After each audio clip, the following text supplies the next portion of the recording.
Je m'appelle Pierre-Louis, je suis en deuxième année de grande école à l'ESSEC. J'ai intégré après une classe préparatoire.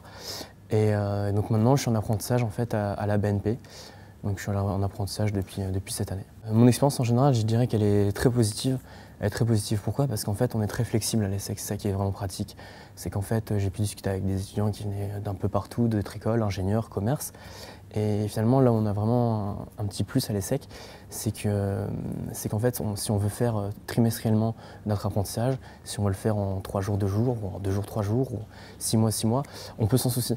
Et ça, c'est vraiment bien parce qu'en plus, il y a certaines entreprises qui vont justement cibler uniquement des ESSEC grâce à ça. Et là où c'est bien fait, c'est qu'en fait, on est bien accompagné par le tuteur, on est bien accompagné par le maître d'apprentissage, par tout un tas de monde, et c'est assez sympa. J'ai fait le choix de l'apprentissage en fait pour 2 raisons. La première, c'est parce qu'en fait, j'étais un peu déçu de mon premier stage.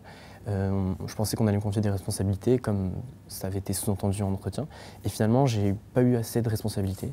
Et je sais qu'en apprentissage, en fait, ça va être vraiment une mission sur 2 ans, ça va être très suivi, très bien encadré. Et j'étais assuré, en fait, en faisant un apprentissage, d'avoir des missions concrètes, vraiment intéressantes, et qui permettaient justement de vraiment montrer ce que j'appréciais. Et la deuxième raison, c'est tout simplement parce que d'un point de vue professionnel, c'est d'une part très bien puisque ça nous paye totalement la scolarité master. Et d'autre part, en plus d'avoir un salaire, même quand on est à l'école, ça te permet des fois, en fonction des métiers que tu prends, de gagner 1 an, que ce soit en termes de carrière, donc pour les promotions, ou aussi en termes de rémunération.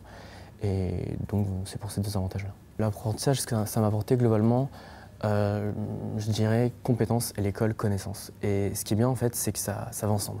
C'est-à-dire qu'à l'école, on voyait tout un tas de choses en fonction des différentes matières, comment mener la stratégie d'un lancement de produits, les contacts clients, comment faire, etc. C'était assez théorique, même si parfois, même assez souvent, ce sont des professionnels qui nous dispensent ces cours. Même si on a des événements qui font qu'on rencontre sans cesse des professionnels, on travaille avec eux, que ce soit dès la première année ou en deuxième année.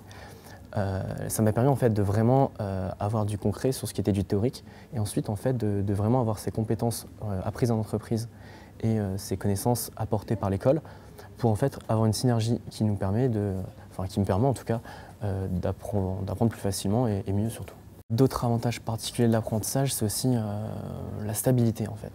Tout simplement parce qu'on arrive en deuxième année, une fois qu'on a son apprentissage, on sait qu'en fait on n'aura pas besoin de chercher de stage après, ni même de se poser la question de savoir si justement on va devoir chercher un stage, dans quel domaine, à l'étranger, avoir l'angoisse des entretiens, etc., etc., de tout ce processus-là qui est assez long, assez pénible.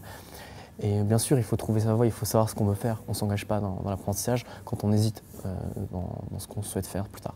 Mais si on sait ce qu'on veut faire, c'est vraiment le meilleur choix.